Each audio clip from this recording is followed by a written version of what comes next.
नमस्कार दोस्तों, मैं उम्मीद करता हूँ कि आप जहाँ भी होंगे अच्छे होंगे, अपनों के बीच में होंगे। आज मैं आपसे चर्चा करूँगा लहसुन के बारे में। गार्लिक इसका इंग्लिश में नेम है। इसको लैटिन में कहा जाता है एलियम सैटिवम। इसकी चर्चा बहुत मिलती है ग्रंथों में। आपको इसकी चर्चा मिलेगी चरक संहिता में, सुश्रुत संहिता में इसका वर्णन है। इसका वर्णन है अष्टांग हृदय में, आयुर्वेद प्रकाश में, भव प्रकाश में, इवन मनुस्मृति में, जो कि ट्रेडिशनली आयुर्वेदिक टेक्स्ट नहीं है। तो बहुत चर्चित विषय है ये लहसुन का। इवन कुछ ऐसे सेक्ट भी हैं इंडिया में जो इसको प्रोहिबिट करते हैं for some other reason like practicing brahmacharya. तो आज इसकी हम विस्तार से चर्चा करेंगे, क्या क्या इसके फ़ायदे हैं आयुर्वेद के हिसाब से, कैसे इसको लेना चाहिए, कितनी मात्रा में लेना चाहिए, डोसेज कितनी होनी चाहिए, क्या कोई कॉन्ट्राइंडिकेशंस हैं, क्या इसके गुण हैं, क्या इसके वीर्य हैं, क्या इसका टेम्परेचर है, क्या इसकी पोटेंसी है। तो ये सब विस्तार में आप से हम आज चर्चा करेंगे, तो बने रहिए। तो सबसे पहले मैं आपको बताता हूँ कि मॉडर्न रिसर्च, मॉडर्न मेडिसिन क्या कहती है गार्लिक के बारे में। तो मैं इंक्लूड करूँगा जितने भी क्लिनिकल ट्रायल्स हुई हैं या और रिसर्च, एनिमल रिसर्चेस हैं इस गार्लिक के ऊपर। 5 चीज़ें हैं मेन। नंबर 1 है हाई ब्लड प्रेशर। तो हाई ब्लड प्रेशर में इसको काफ़ी यूज़फुल पाया गया है। इसमें कुछ प्रोस्टाग्लैंडाइन्स कंपाउंड होते हैं जो कि ब्लड प्रेशर को कम करते हैं। दूसरा है ये लीवर को डिटॉक्सिफाई करता है। तो लीवर को डिटॉक्सिफाई करने के लिए बहुत अच्छा है। इसमें कुछ काफ़ी एक्टिव कंपाउंड्स होते हैं, स्पेशली जिनका फैटी लीवर है, लीवर में किसी तरह का कोई इशू है, इवन साइरोसिस है। तो जिस भी लीवर में ऐसी कुछ टॉक्सिन्स हैं, या जो लोग बहुत स्टेरॉइड्स खाते हैं, तो उनको अगर डिटॉक्सिफाई करना है लीवर को, तो ये एक अच्छी ऑप्शन है गार्लिक से, और इससे होता भी है। हमारे पास काफ़ी क्लिनिकल ट्रायल्स हैं इसकी। ये एंटी माइक्रोबायल है, तो एंटी वायरल है, एंटी बैक्टीरियल है, एक ये है इसका। चौथा है कि ये जो डायबिटिक पेशेंट हैं उनके लिए बहुत अच्छा है, क्योंकि इसमें होता है सल्फ़र। तो सल्फ़र क्या करता है कि जो बॉडी की इंसुलिन रेजिस्टेंस को कम करता है, तो उसमें डायबिटीज़ को बहुत हेल्प मिलती है। प्लस इसमें क्योंकि आप इसका कैलोरीज प्रोफाइल अगर देखें तो इसमें हार्डली मच कैलोरीज, सो 100 ग्राम में इसमें 150 कैलोरीज हैं। तो उस हिसाब से भी अच्छा है कि बहुत कैलोरीज भी नहीं है, तो डायबिटीज़ पेशेंट के लिए बहुत अच्छा है। कैंसर, द 5th, कैंसर पे भी इस पर काफ़ी काम हुआ है।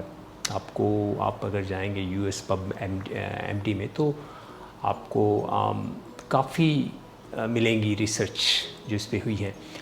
और ये पाया गया है कि जिसमें अगेन एलाइल सल्फ़र जो कंपाउंड है, वो क्या करता है कि जो कैंसर सेल हैं उनको इनहिबिट करता है। क्योंकि कैंसर सेल दूसरे सेल से थोड़े से अलग होते हैं, वो मल्टीप्लाई बहुत फास्ट करते हैं।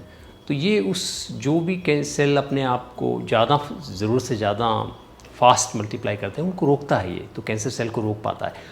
और दूसरे जो नॉर्मल सेल हैं उनको हार्म नहीं करता। ये बहुत ज़रूरी है, क्योंकि बहुत सी मेडिसिन ऐसी होती हैं जो हर सेल को हार्म करती हैं। तो कैंसर सेल की इफ़ेक्टिव ड्रग्स के लिए हमें एक ऐसी ड्रग चाहिए होती है जो कैंसर सेल पे तो अटैक करे, लेकिन जो दूसरे नॉर्मल सेल पे ना करे। तो गार्लिक इस हिसाब से बहुत अच्छा है। प्लस ऐसा भी पाया गया है कुछ रिसर्च में कि जो इसके साथ जो और कीमोथेरेपी है या और अप्रोचेस जो हैं, इम्यूनोथेरेपी है, जो लोग लेते हैं उनको बूस्ट करता है, उनके इफ़ेक्ट को सपोर्ट करता है। ये सपोर्टिव है, उनके एंटाई नहीं है, तो ये भी एक अच्छी बात है। तो इसके बाद मैं चर्चा करूँगा आयुर्वेद के बारे में। आयुर्वेद का क्या इसके ऊपर पर्सपेक्टिव है। आप देखेंगे काफ़ी सिमिलरिटीज़ हैं जो एविडेंस हमारे पास हैं मॉडर्न साइंसेस के, और जो आयुर्वेद कहता है। और आयुर्वेद के भी एविडेंसेस हैं, क्योंकि 2-3 हज़ार साल से, मैं कह रहा हूँ कि मनुस्मृति में इसका वर्णन है, तो हम बात कर रहे हैं कोई 3000 साल पुरानी। तो हम करेंगे अब आयुर्वेद के हिसाब से लहसुन के बारे में क्या कहा गया है। बने रहिए। तो मैं शुरुआत करता हूँ ये सूत्र स्थानम अष्टांग हृदय में, ये चैप्टर 6 में ये आपको सूत्र मिलेगा। ये कहता है कि इट मूव्स द बाउल, तो बाउल मूवमेंट के लिए अच्छा है। तो बॉडी फ्लूइड्स, जो ब्लड हैं, जो बॉडी फ्लूइड्स हैं, वो फ्लो स्मूथली करते हैं इसमें, तो एक मूवर है, ब्लड मूवर है। Healing to the heart, of course anything that improves the circulation is healing to the heart too. Nourishes hair, so it strengthens the hair. Cures bone fracture, bone fracture में भी इसका काफ़ी use हुआ है। Abdominal tumors, if you see the cancer you can relate it here. Diabetes and hemorrhoids, अब haemorrhoids में भी देखें, हेमरोइड्स में मेनली जो रेक्टल एरिया है उसमें सर्कुलेशन कम हो जाती है, तो वॉल फेल हो जाते हैं, तो वो एक तरह का haemorrhoid is a kind of varicose veins in the wrong spot, in the wrong area, in the rectal area. तो क्योंकि ये सर्कुलेशन इम्प्रूव करता है, जो कि एविडेंस भी है हमारे पास, तो ये हेमरोइड को भी ट्रीट करता है। तो ये है सूत्र स्थानम का सूत्र, अष्टांग हृदय का। अब हम देखेंगे इसकी जनरल एक कैटेगराइजेशन करेंगे। मैंने इसी तरह से लिया, लैटिन में इसको कहा गया है लियम सेटिवम। टेस्ट, एक और अच्छी बात है इसका, जो रस है, जो टेस्ट है वो 5 हैं, केवल सावर को छोड़ के इसमें हर टेस्ट है। ये भी एक कमाल है, बहुत कम हाउस में ऐसा पाया जाता है।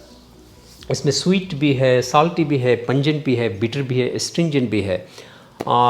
ये आल्सो डिपेंड भी करता है कि आप कौन सा पार्ट यूज़ करते हैं। अगर आप फॉर इंस्टेंस इसके रूट्स यूज़ करेंगे तो वो एस्ट्रिंजेंट हैं। तो इसमें 5 टेस्ट हैं। पोटेंसी इसकी हॉट है, ये यहाँ पर थोड़ा ध्यान रखने वाली बात है, स्पेशली पिता को थोड़ा सा सावधान हो जाना चाहिए। इसेंस इसकी जो सार है, सार मतलब ये क्या इसका है, जो सार है, क्या इसका इसेंस है, क्या करती है ये मेन, ये मूव करती है, इट इंड्यूसेस मोबिलिटी, चीज़ों को फ्लो में, सर्कुलेशन में हेल्प करती है। मॉडर्न मेडिसिन भी कहती है कि ब्लड थिनर है, जो थिन हो जाता है ब्लड तो वो उसकी विस्कोसिटी जो है कम हो जाती है, विस्कोसिटी कम होगी तो वो आराम से फ्लो करेगा। आप देखें जिनको हार्ट ऑपरेशन हुआ होता है, जिनकी आर्टरीज ब्लॉक होती हैं, उनको डॉक्टर नॉर्मली ब्लड थिनर भी देते हैं। वो इसलिए देते हैं कि जो ब्लड जितना थिन होगा वो आराम से फ्लो होगा। आफ्टर टेस्ट भी आयुर्वेद में देखा जाता है। आफ्टर टेस्ट का मतलब क्या होता है, विपाक इसको बोलते हैं। विपाक मतलब आपने उसको डाइजेस्ट कर, आपका जो एक फ्लेवर है किसी भी फ्रूट का या वेजिटेबल का, लेकिन आपने जब उसको डाइजेस्ट कर लिया फिर उसका क्या टेस्ट होता है पोस्ट डाइजेशन। कहते हैं ना कि आपने कुछ खाया, गलत सलत खा लिया आपने, फिर बाद में आपका खट्टा मुंह हो जाता है, तो उसी तरह से जो आफ्टर टेस्ट भी होता है हर एक फूड का, विपाक जिसको बोलते हैं आयुर्वेद में, तो वो इसका पंजेंट है। पंजेंट भी आप देखो, अगर पंजेंट का मतलब है जो एक्रिड है, वो जो acrid, it spreads around, it stimulates everything, it moves everything, it's a mover. तो यहाँ पर भी इस तरह से इसके तार जुड़ते हैं। गुण क्या है इसका, ये हैवी है, और अगेन ये हैवी है, शार्प है, पियर्सिंग है, गुरु है, ये भारी है, तो और ये तीखा है, पैना है, तीक्ष्ण है। फंक्शंस एंड इंडिकेशन, तो क्या इसके फंक्शंस हैं, ये वाता और कफा के लिए बहुत अच्छा है, बहुत उपयोगी है। पिता को इसको एक्सेस में नहीं लेना चाहिए और सावधानी से लेना चाहिए। मैं आपको बताऊंगा बाद में एंड ऑफ द वीडियो कि कैसे इसको कंज्यूम करना है, how to consume it.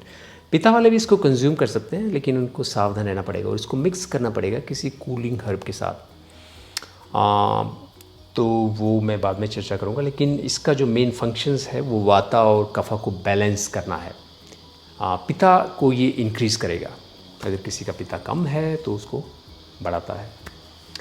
Dosage इसकी रिकमेंडेड है टेक्स्ट में 3 से 6 ग्राम। 3 से 6 ग्राम का मतलब है कि जो क्लोव्स होती है ना, वो 2 आप अगर उसकी गांठें ले लें तो 2 या 3, इतनी बस। कैलोरीज इसमें 100 ग्राम में है। ये अच्छा प्रोफाइल है, आप कैलोरीज प्रोफाइल देखो, 100 ग्राम में इसकी अगर आप कंज्यूम करते हैं। 100 ग्राम ऑफ कोर्स आप रात तो नहीं कंज्यूम कर सकते, लेकिन आप कुक करके कर सकते हैं। 150 कैलोरीज हैं, 6.5 ग्राम प्रोटीन है, 33 ग्राम कार्ब्स हैं, हार्डली एनी फैट है। तो एक अच्छा प्रोफाइल है, इसमें बहुत कोई शुगर या फैट्स वगैरह नहीं है, सैचुरेटेड फैट्स नहीं है, तो बड़ी सेफ़ है, बड़ी न्यूट्रिशनल है। इसमें विटामिन सी और विटामिन B6 भी हैं, जो कि also which are also good antioxidants. तो विटामिन प्रोफाइल भी अच्छा है इसका। कॉन्ट्राइंडिकेशंस इसकी क्या हैं? वैसे तो इसकी इंडिकेशन बहुत कम है, लेकिन किसी का पिता बहुत बड़ा हो, जैसे मैंने पहले भी कहा है, तो उसके लिए ठीक नहीं है।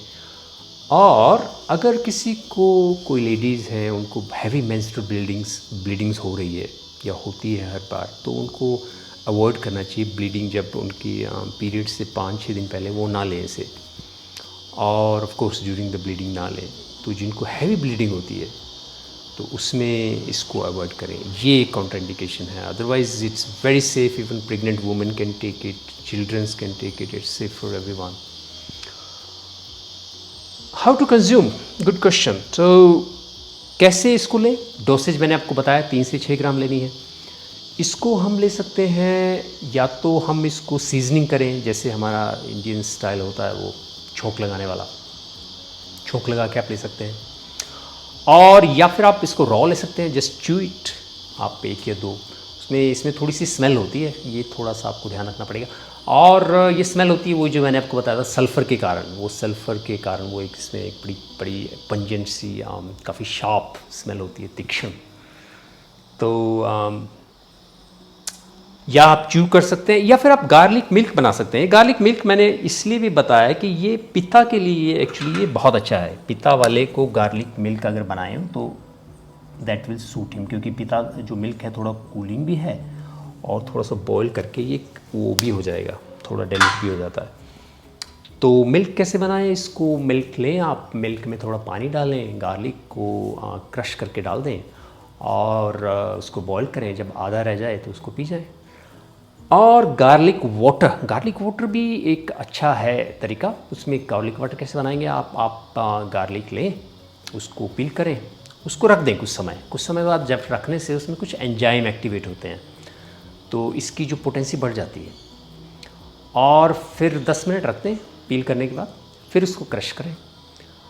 क्रश करने के बाद थोड़ा सा वेट करके उसको पानी में डाल दें, और 10 मिनट फिर रखें उसको। अच्छा होगा कि आप गर्म पानी डालें उसके ऊपर, वार्म वाटर। तो फिर उसको रखें 10-15 मिनट, और उसके बाद वो पानी आपका तैयार हो गया। उसको आप फ़िल्टर कर लें, उसको पिए आप उसके ड्रॉपलेट्स करके भी ले सकते हैं, और आप उसको सीधा कुछ भी कंज्यूम कर सकते हैं। तो ये गार्लिक वाटर है जो कि बहुत अच्छा है, तरीका है इसको कंज्यूम करने का। और आप इसके और भी कई सारे तरीके हैं, जैसे गार्लिक ब्रेड आती है, तो आप उसको आटे में मिला सकते हैं। गार्लिक को तो आप रोटी बनाते हैं तो वो आप उस तरह से खा सकते हैं। गार्लिक आप पिकल बना सकते हैं, तो गार्लिक एक्सट्रैक्ट बना सकते हैं। There are many ways to use it. पर वही देखें कि ध्यान रखें कि आप कहीं पीता तो नहीं है, तो बहुत एक्सेस में मत लें। और अगर पिता आप हैं तो आप इसको किसी कूलिंग हर्ब के साथ जोड़ें। तो मैं आज ये लहसुन के बारे में चर्चा समाप्त करता हूँ। मुझे उम्मीद है कि आपको ये पसंद आई होगी।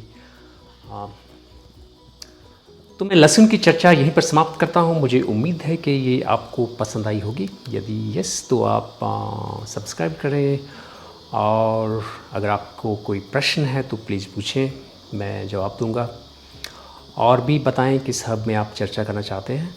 तो फिर अगले हफ्ते मैं मिलूँगा आपसे किसी और हर्ब को लेकर। तब तक के लिए धन्यवाद। Remember, I always say this, peace is contagious, we need to spread it more. Piece.